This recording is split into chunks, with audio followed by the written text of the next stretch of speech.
Di tengah wabah corona, banyak terjadi perdebatan tentang sholat Jumat. Dikutip dari soal jawab Amir Hizbut Tahrir, Syekh Atok bin Khalil Abu Ar-Rashtah seputar COVID-19 dan sholat Jumat, beliau menuliskan bahwa hukum sholat Jumat adalah fardu ain. Ia tidak gugur kecuali dengan uzur, sebagaimana firman Allah Subhanahu wa Ta'ala, apabila diseru untuk menunaikan sholat Jumat, maka bersegeralah kamu kepada mengingat Allah dan tinggalkanlah jual beli. Perintah di dalam ayat ini adalah wajib dengan dalil berupa qorinah larangan dari yang mubah. Ini menunjukkan bahwa tolab atau tuntutan itu jazm atau pasti. Nabi SAW bersabda, Jumat merupakan hak wajib atas tiap muslim di dalam jamaah, kecuali 4 orang, hamba sahaya, wanita, anak-anak, atau orang yang sakit. Al-Hakim berkata, hadis sahih menurut syarat Syaikhain, yaitu Al-Bukhari dan Muslim. Sholat Jumat tidak wajib atas orang yang takut karena apa yang diriwayatkan dari Ibnu Abbas radhiyallahu anhu, bahwa Nabi SAW bersabda, siapa saja yang mendengar seruan atau adzan dan tidak menjawabnya, maka tidak ada sholat untuknya kecuali karena udzur. Mereka berkata, ya Rasulullah, apa udzurnya? Beliau bersabda, takut atau sakit. Oleh karena itu, selain yang dikecualikan oleh orang yang disebutkan nas syar'i, hukum sholat Jumat tetap fardu ain. Ini adalah udzur syar'i dan tidak bisa dikiaskan atasnya. Para sahabat telah berijma bahwa harus ada sejumlah orang untuk sholat Jumat tanpa syarat jumlah tertentu. Rasulullah SAW bersabda, Jumat merupakan hak wajib atas tiap muslim di dalam jamaah. Hanya saja, jamaah tidak bisa terpenuhi kecuali dengan 3 orang atau lebih, karena 2 orang tidak disebut jamaah. Atas dasar itu, maka sholat Jumat sah dengan paling sedikit 3 orang. Begitulah di dalam daulah al-khilafah, sholat Jumat berjamaah tidak diterlantarkan. Adapun pendapat bahwa telah menjadi dugaan kuat atau ghalabatul dzon, bahwa semua orang berpotensi tertular dan tidak mungkin mencegahnya bagaimanapun langkah-langkah dan kehati-hatian diambil, maka itu merupakan kemungkinan yang lemah, khususnya bahwa jumlah minimal untuk sholat Jumat adalah 3 orang. Ini menurut yang lebih rojih. Seandainya kita asumsikan adanya kemungkinan ini, maka itu diambil di wilayahnya saja. Dari sini, maka perkara itu wajib ditetapkan atau diverifikasi dengan sangat rinci dan amanah. Jika jumlah itu terpenuhi menurut ghalabatul dzon, maka sholat Jumat tidak boleh ditiadakan, tetapi diambil semua langkah dan tindakan kehati-hatian.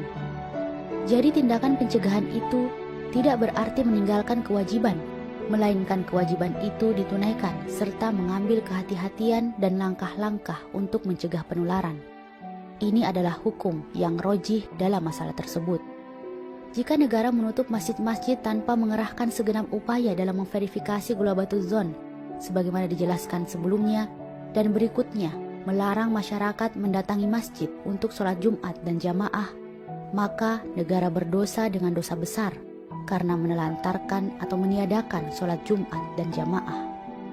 Sungguh sangat menyedihkan, para penguasa di negeri kaum muslim mengikuti langkah-langkah kaum kafir penjajah sejengkal demi sejengkal dan sehasta demi sehasta. Wabah corona ini menambah resesi dan kejemudan terhadap negeri dan penduduknya, sehingga hampir-hampir kehidupan publik berhenti. Padahal negara Islam atau khilafah telah banyak melalui hal semacam ini.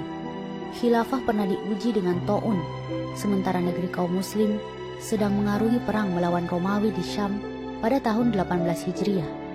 Demikian juga, umat telah diuji pada pertengahan abad ke-6 Hijriah dengan wabah asy-syaghfah yang sekarang disebut cacar yang menyebar dari Syam hingga Maroko.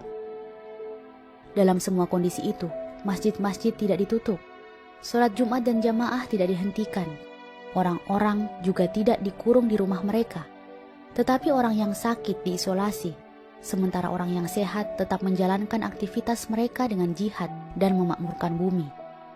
Mereka ke masjid untuk sholat dan berdoa kepada Allah agar terlindung dari penyakit ini. Pengobatan terbaik dilakukan dalam merawat orang yang sakit. Inilah yang benar. Oleh karena itu, meninggalkan sholat Jumat dalam kondisi tersebarnya wabah penyakit menular tidak dilakukan secara umum. Tetapi hanya orang sakit yang diisolasi yang tidak boleh masuk ke masjid untuk sholat jamaah dan sholat Jumat. Semua langkah-langkah berupa kebersihan, menggunakan masker, dan jika diperlukan menggunakan selubung APD dan lainnya dilakukan, sehingga orang yang sehat tetap menjalankan sholat Jumat tanpa dihentikan. Jika diperlukan, diadakan tim medis di masjid untuk memeriksa orang yang diduga sakit dari orang-orang yang sholat. Sementara orang yang sehat dari kaum muslim tetap melaksanakan sholat Jumat, sebab dalil-dalil yang ada tentang sholat Jumat tidak mengandung penelantaran kontinu. Bahkan sholat itu tidak menuntut jumlah besar untuk menunaikannya, dan diberikan uzur bagi sebagian kaum muslim tidak menghadirinya sesuai yang disebutkan nas syar'i. Terima kasih sudah menonton video kami. Tetap dukung channel kami dengan like dan komen, serta jangan lupa untuk subscribe channel ini. Insya Allah akan bernilai pahala yang besar di sisi Allah Subhanahu wa Ta'ala.